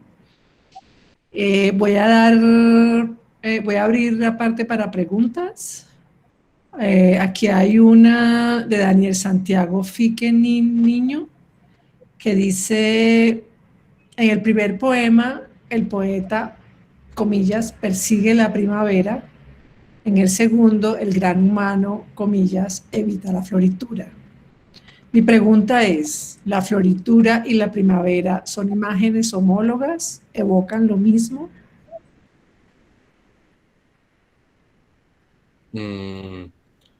A ver, tengan en cuenta que estos son dos poetas distintos, ¿no? Li Bai y Lao Tzu, por un lado.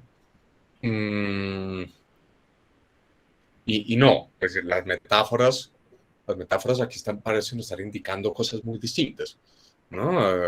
Con esta metáfora de la primavera, Lao Tzu está apuntando al vivir, al renacer, ¿no? La primavera como el momento en que las cosas crecen, ¿no? En que lo que parecería estar muerto nace, ¿no? El poeta de lo que se quiere aferrar justamente es de ese crear. Y cuando estamos hablando de la floritura, en cambio, la crítica a Lao Tzu de la floritura es a la vacuidad, ¿no? A la mera decoración, ¿no? Al show en vez de la sustancia. Aunque eso es una descripción muy poco adecuada porque justamente lo que Lao Tzu nos dice es la sustancia es el show, ¿no? El show es creerse constante. Pero no, están apuntando a cosas completamente distintas ambas imágenes. Ya. Bueno. Kuro Asren pregunta, o sea que según esta definición del Wu Wei, a lo que Lao Tse nos invita es a actuar con creatividad, ¿o entendí mal?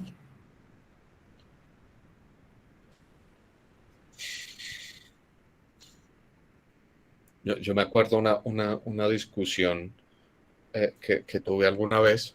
Yo creo que puede ayudar a contextualizar esa pregunta. No, a darle más cuerpo a esa pregunta. Con alguien estábamos hablando de arte, ¿no? Entonces, ¿no?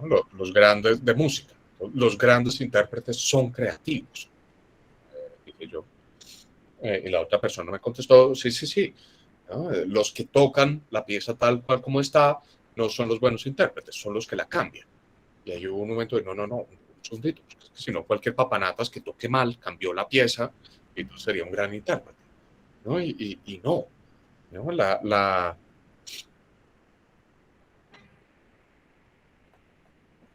El punto es la creatividad, es que no sé cómo decirlo sin decir una pelotudez, pero ¿no? La creatividad tiene reglas, ¿no? Hay creatividad que funciona, creatividad que no, poco. Y aquí no estamos entendiendo creatividad como haga lo que se le dé la gana, ¿no? Sino esté en sintonía con la creatividad del mundo, es lo que Lao Tse nos está diciendo. No nos está diciendo cambie, cree, produzca, sino vaya con la creatividad del mundo, ¿no? De nuevo, es un poquito como el agua, ¿no? El agua no es que esté borroteando por todos lados, pues a lo que nos hacen creer las fuentes de estilo Disney, ¿no? La belleza del agua no es que salte, la belleza del agua es que se adapta al contenedor en el que está, ¿no? Sea creativo en la medida de adáptese al mundo, ¿no?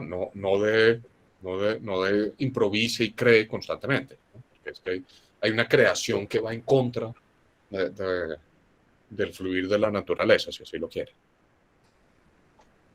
Yo meto la cucharada ahí un momentico porque entendido así parecería que no hay creatividad realmente. O sea, porque es adaptarse, o sea, es reproducir lo que hay.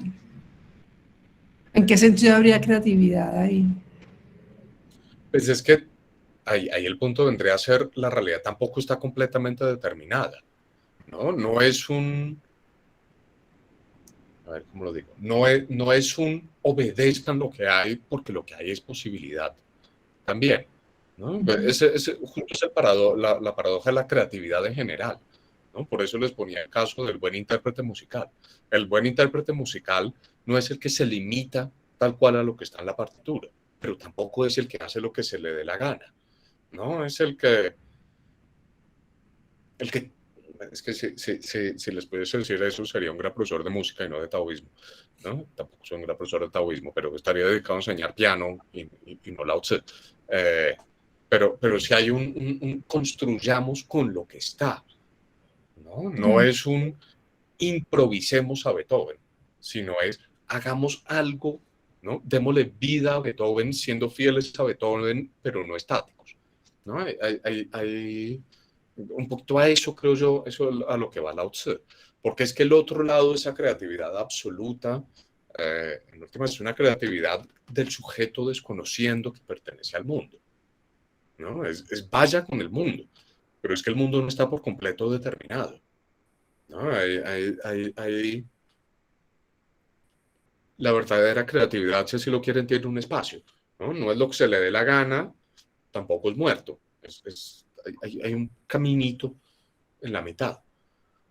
Voy a hacer como trampa y voy a decir, por eso es que Lao Tse decía al final que es facilísimo de decir, pero nadie lo puede poner en práctica, ¿no? Ese es el mejor ahora mismo. Sí, yo creo que toda la conferencia ha llevado a eso. Bueno, aquí hay otra pregunta de Juan Carlos Rodríguez Ochoa. Dice, la primera pregunta es, ¿puede la realidad concebirse entonces como un devenir espontáneo en perpetuo cambio por sí mismo? Y la segunda dice, ¿cómo se aplica esto a una moralidad que intenta armonizar aquello que es indeterminado?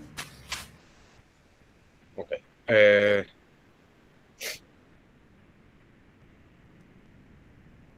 Puede entenderse la realidad como un devenir espontáneo en perpetuo cambio. Fíjese que es que la imagen del devenir y del perpetuo cambio asumen que la realidad en todo momento es algo que va cambiando, ¿no? La imagen que está detrás de esto es en este momento, ¿no? Es la imagen de la mariposa, ¿no? La realidad es como una mariposa. En este momento es una oruga, pero en este momento es una crisálida, pero en este momento es un imago, pero en este momento es un cadáver, ¿no? Pero en cada momento hay algo determinado. Y el punto aquí vendría a ser la realidad nunca está completamente determinada. La realidad es posibilidad. Claro, las posibilidades se van modificando, pero no están absolutamente determinadas. No, no es un algo que siempre está cambiando. Lo que siempre está cambiando son la diversidad de posibilidades, ¿no? Cada momento se puede determinar de muchas maneras. ¿Qué es esencialmente? Esa pregunta no tiene sentido, vendría a ser, ¿no? Porque esencialmente es qué es antes del lenguaje-acción. Y el punto aquí vendría a ser las determinaciones están atadas a un sistema de lenguaje-acción. Sí, eso por un lado. ¿Cómo se aplica esto a una moralidad que intenta armonizar aquello que es indeterminado? Es que no estoy muy seguro de qué quiere decir con aquello que es indeterminado. No sé si tendría que explicarme un poco la pregunta porque no estoy muy seguro de qué quiere decir. Voy a intentar una respuesta con lo que más o menos entiendo. Y el punto vendría a ser, fíjese que yo creo que esto puede resultar problemático porque estamos asumiendo que la función de la moralidad, de nuevo, ¿no? Buscar el bien, ¿no? Buscar imponer un valor constante, ¿no? Armonía, como yo tengo las reglas de la armonía y vamos a estructurar la realidad para que sea armónica. Y justamente el punto aquí es, no estamos hablando de esa moral, ¿no? Esta no es una moral de hagamos que este sea el mejor de los mundos posibles, ¿no? Porque eso no aplica. Lo que este señor está buscando es aprendamos nosotros cómo vivir bien. No bien como en somos buenos, sino bien, estamos en calma. ¿Va? Y el estar con calma es justamente reconocer las posibilidades del momento, actuar en concordancia con las posibilidades de los momentos, crear en concordancia con ellas. Eh, ¿No? Es una moralidad si quiere seguir a flote, tiene que cambiar de posición, si así lo quiere. No es establecer un sistema armónico predeterminado y hagamos que todo funcione con estas reglas.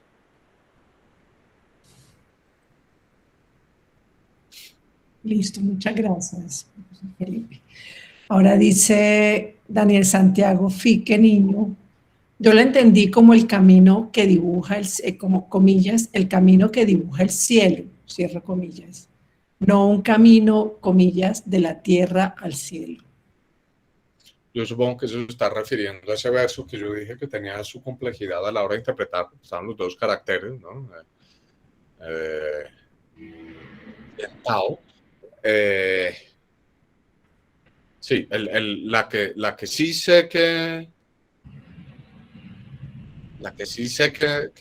no hay como mucho fundamento filológico es esta de la tierra al cielo, ¿no? Sino que sería como el camino del cielo, como el camino celestial. Es la interpretación tradicional, ¿no? No el que va de la tierra al cielo, sino el camino de lo celeste. Pero el camino que dibuja el cielo, sí, sería como el camino del cielo, entendiendo el cielo, como se entiende mucho en el confucianismo y en ciertos autores taoístas, el cielo como el modelo de conducta. Entonces, actuemos como actúa el cielo. Eh, pero ahí lo que me interesa es, fíjense que Lao Tzu usualmente, habría que hacer como un conteo y un examen de cuáles parecen ser los pasajes más fuertes del texto, pero usualmente no habla de el cielo, de actuemos como el cielo, seamos como el cielo, sino que nos habla de cielo y tierra. Entonces yo siento, por eso digo que a mí esa metáfora no me causa dudas sobre cómo interpretarlo, que en Lao Tzu el cielo, el tien como valor absoluto no termina de aplicar. Uh-huh.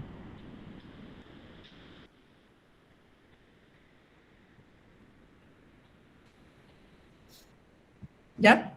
Sí. Sí. Ah, bueno, listo. Listo. Hay una pregunta de Diana Gómez que dice, está China hoy asumiendo, perdón, es que está China hoy asumiendo esta filosofía para la humanidad o el mundo y sus ciudadanos? Claro, es que ese primero está. ¿No? Le Sí, faltó ahí está. la tilde. Está con la... No, no.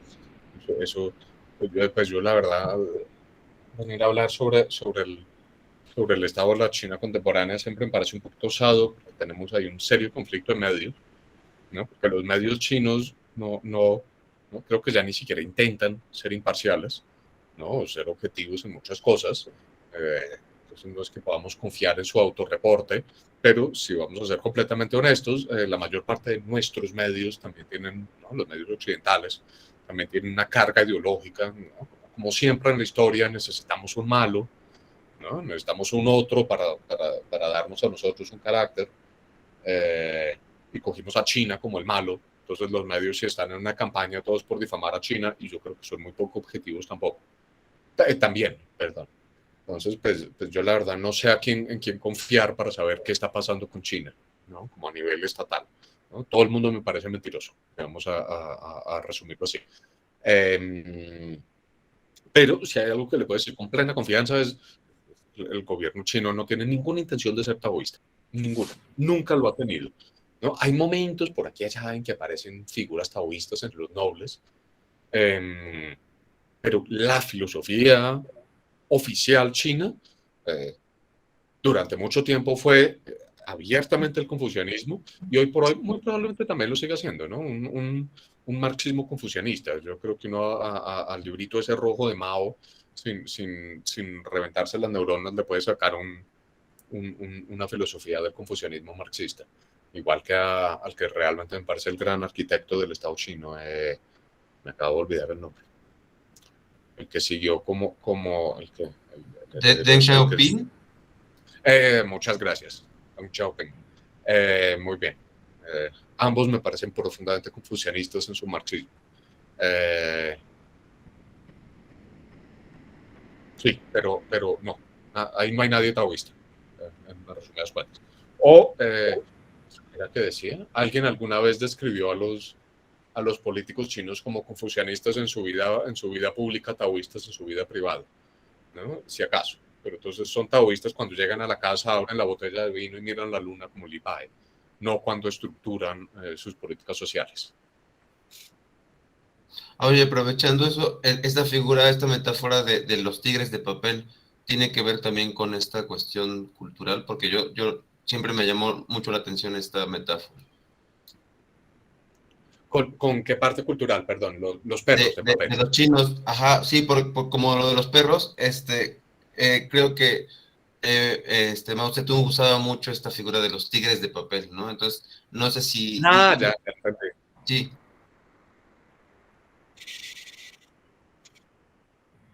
No quiero decir una barbaridad, tendría que sentarme a releer como los pasajes de Mao y a trazar un poquito la historia de la expresión. No quiero ir a decir una brutalidad. Sí aclaro que papel, sí, ya lo entendí. Usted lo que está preguntando es si los tigres de papel tienen como antepasados a los perros de paja. Eso suena como un cuento de Augusto Monterroso. Pero no sabría decirle, no le quiero ir a decir mentiras. Sí le diría que vale la pena tener en cuenta que el papel tiene unas connotaciones muy distintas en China que para nosotros, ¿no? El arte del papel sigue siendo uno de los grandes orgullos chinos. No estoy hablando del origami, ese es japonés, sino el papel cortado. No sé si ustedes han visto las figuras de papel cortado que hacen los chinos, que son de las cosas más hermosas del mundo. Y que hay papel cortado clásico, papel cortado para turistas, papel cortado, ¿no? Hace un par de años estuve en Beijing y entré a un par de galerías. Muchas de las obras de arte contemporáneo son en papel cortado, ¿no? Entonces, sí, cuando en un texto chino le aparece a uno el papel, ¿no? La metáfora de papel, no asumamos que sea como nosotros, que se arruga y se bota. ¿Cómo es que es ese verso de la canción de Spinetta? Chica corazón de papel. No, corazón de tiza y algo de papel. Iba a tratar de trazar una metáfora intercultural y se me cruzaron los cables. Olviden lo que acaba de pasar. Oigan a Spinetta, que es bonito. Eso sí, dejémoslo hasta ahí. Pues yo tengo una pregunta que está relacionada con la pregunta de Diana Gómez y es, o sea, digamos, es una cuestión muy básica, pero ¿cómo sería una política basada en el Tao Te Ching? Es decir, si el Tao Te Ching está concebido como una virtud individual, una virtud de de la no determinación, de la determinación, digamos, a partir del lenguaje, a partir del lenguaje comercial. ¿Cómo sería esa política, Felipe? Ok, primero acabo de caer en cuenta de algo de que él, pues, como para no darle los derechos de autor al que no es, que Diana Gómez fue el señor que al principio nos dijo que era Ah, que sí. tenía el nombre y la cara de y él es Sí, sí, Augusto sí, Eduardo. Sí, señor. sí, Sí, sí, señor, doctor. tienes Sí, razón. señor. Gracias. Licenciado. Entonces, sí, yo ahí tengo que confesar, bueno, el Tao Te Ching, ustedes sabrán, entre estas dos lecciones que duramos, yo duré como 3 horas hablando, muy en violación del Tao Te Ching, creo que cubrí por ahí 18 capítulos y son 83, 2, 3, bueno. ¿No? Y ahí evidentemente en esa selección influyen mucho los intereses. Yo odio la filosofía política, pero el Tao Te Ching es muy famoso como manual de filosofía política, ¿no? Y tiene capítulos muy explícitamente políticos. No me metí ahí por chocho, por jodetas y por llevado de mi parecer, pero si el mismo libro lo aclara. Y el libro, sí hay una cosa que a mí me parece muy bonita, que vale la pena tener en cuenta, que es de este señor que escribió el libro que se llama El Tao Prístino. Se me olvidó el nombre. Que él hace un señalamiento muy importante y es, ojo, siempre leemos el rey como el sabio, ¿no? Llevados un poquito por la figura platónica. Y hay que tener en cuenta que la figura taoísta, mucho del interés taoísta es justamente separar al rey del sabio, ¿no? Y que la tradición taoísta está plagada de historias desde antes de estos textos clásicos, ¿no? Desde antes de que, ¿no? Ya desde la época de Confucio, ¿no? Cuando aparecen estos antepasados ideológicos del taoísmo, está lleno de figuras a las que les ofrecen, a sabios taoístas, a los que les ofrecen el poder político, y el sabio taoísta siempre responde con, joder, ¿qué quiero eso? Yo estoy aquí contento.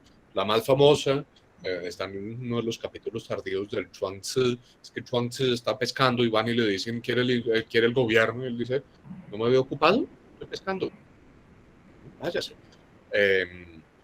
¿No? Entonces, dado eso, hay buenas razones para creer que esa lectura del Tao Te Ching como un manual de política no es del todo adecuada, ¿no?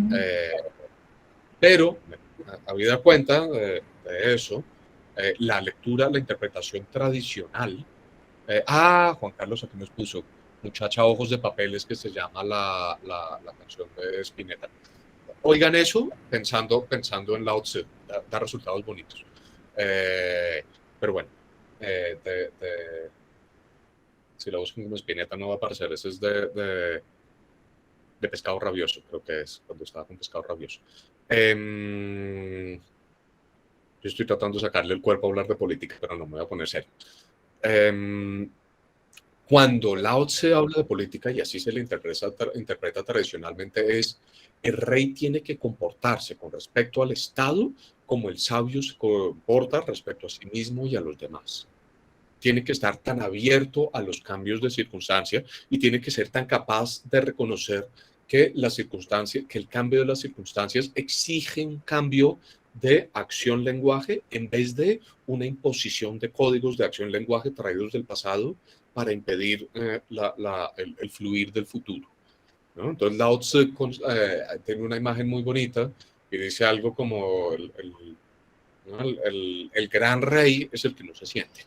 El gran rey es el que maneja su estado de tal manera que nunca se puede decir que está obrando, ¿no? A semejanza del Tao, ¿no? El rey es el que no obra y sin embargo nada queda por hacerse, ¿no? A veces se le interpreta muy tradicionalmente como diciendo lo que se necesita es un lenguaje que no sea de meter la mano, sino, ¿no? Un Estado que esté tan bien construido, que no necesite de milagros regios, sino que el Estado marche por sí mismo. Eso a mí me parece que es un abuso de nuestro modelo de democracia occidental, ¿no? De nuestro sueño del Estado que es independiente de individuos. Yo creería que la lectura correcta es Lao Tse diciendo que el rey tiene que estar dispuesto a reconocer Almendra. Tiene toda la razón Juan Carlos Rodríguez. Juan Carlos Rodríguez nos debería dar una lección sobre, una charla sobre Spinetta un día de estos, que mucho la merita. El rey, el verdadero rey es el que tiene que estar dispuesto a cambiar su código de comportamiento según cambien las circunstancias. El verdadero rey es aquel que debe ser capaz de guiar su estado a la luz de lo que está ocurriendo en el mundo y no tratar de imponer al mundo la naturaleza de su estado. ¿No? Lao Tzu, por ejemplo, estoy casi seguro, se disgustaría profundamente con una noción de constitución o algo por el estilo, ¿no? El código legal que queda ahí estático, perenne, incambiante, ¿no? Estos son los modelos que siempre queremos seguir. Eso no es reconocer las cosas como perros de paja, ¿no? Hay momentos en que tenemos que ser obsesivos con la economía, la salud, el no sé qué, la educación, etc. Hay otros momentos en que tenemos que sacarlos del altar y poner algo distinto. Sí. Sí, eso sería mi respuesta. Listo, muchas gracias.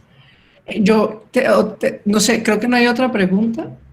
Es una cosa chiquitica, pero es que a veces me da la impresión de que cuando tú hablas de una realidad que es posibilidad de determinación y una determinación que se crea a partir de la acción en el lenguaje, me parece que se vuelve a introducir la distinción sujeto-objeto, ¿no? Pero el punto aquí vendría a ser la distinción sí se introduce cuando yo obro. Exacto. Pero el punto no está antes. Sí, cuando yo obro, claramente hay un sujeto obrante y una materia obrada.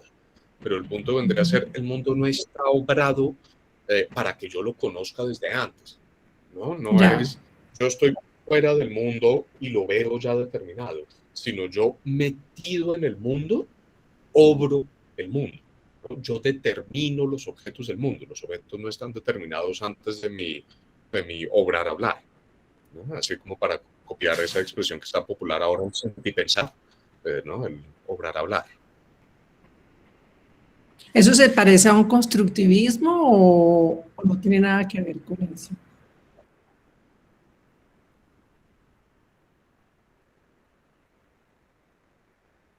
Pues es que yo estoy pensando, por ejemplo, como lo presenta Alfred Schutz, o como lo presentan Berger y Luckmann, o alguien por el estilo, en alguna medida puede que sí se parezca al constructivismo, ¿no? Como en la medida de las cosas no están determinadas antes de la aparición del sujeto. Hasta ahí sí, pero yo no estoy muy seguro de si el constructivismo se ensucia tanto las manos, por así decirlo. ¿No? Tal vez en Schutz, sí, cuando habla del mundo de la vida y etc. ¿No? El mundo se obra sobre él. ¿No? El sabio taoísta es como el señor del altar de la tierra y el grano. ¿No? Se ensucia las manos en la creación. Yo no estoy muy seguro de si el constructivista tiene un poquito más de distancia. Ya. Creo que Juan Carlos Rodríguez dice, ¿no es el lenguaje una mediación entre el sujeto y la realidad? El lenguaje ya es una construcción discursiva. Pero fíjese, yo creo que con esto terminamos porque ya van a ser las 8. Sí. Fíjese que Juan Carlos, que el punto vendría a ser, esta visión que usted está presentando es la visión occidental, ¿no? De la realidad ya es algo que está aquí, yo estoy acá y yo meto el lenguaje aquí para hacer un mapa de la realidad, ¿no? Sí. Y la posición china, y esto no es taoísta, sino es de esta China de la época de las 100 escuelas, del florecer de las 100 escuelas, es el lenguaje, es mi manera de actuar, ¿no? Yo no hay un mapa que yo use para obrar, ¿no? O para describir lo que ya está, sino que, ¿no? El mapa del territorio, para robarme otra vez el título de la novela de Ulbeck, sin que esto diga nada sobre la novela. El lenguaje no media entre. El lenguaje es, por así decirlo, la tercera de mis manos, ¿no? Yo tengo 3 manos, ¿no? La derecha, la izquierda y la lingüística. ¿no? Y las tres se ensucian en la realidad. No es que la realidad esté y yo use el lenguaje para describirla, sino que yo moldeo la realidad a través de mi obrar y mi hablar. Pero el lenguaje no representa, el lenguaje no describe, el lenguaje guía el comportamiento. ¿Verdad? Entonces, en esa medida, no media, porque es que mediar es alejar. Y aquí el lenguaje lo que está haciendo es otra de las formas que tengo yo para moldear la realidad. Listo. Bueno, muchas gracias, profesor Felipe. Damos por terminada la sesión de hoy. La siguiente sesión es diciembre miércoles 17 de diciembre 1, lo mismo a las 6 de la tarde. Las personas que se van a conectar van a recibir el link para conectarse. Y bueno, les agradecemos mucho su presencia hoy, que sigan motivados a venir y muchas gracias, de verdad. Sí, muchas gracias a todos. Les agradezco mucho las preguntas. Muchas gracias, Juan Carlos, por corregir mis centenar de imprecisiones con respecto a Spinetta. Le quedé un deuda por esa. Y buena noche a todos. Bueno, buena noche. Chao. Gracias, chao. Chao, chao.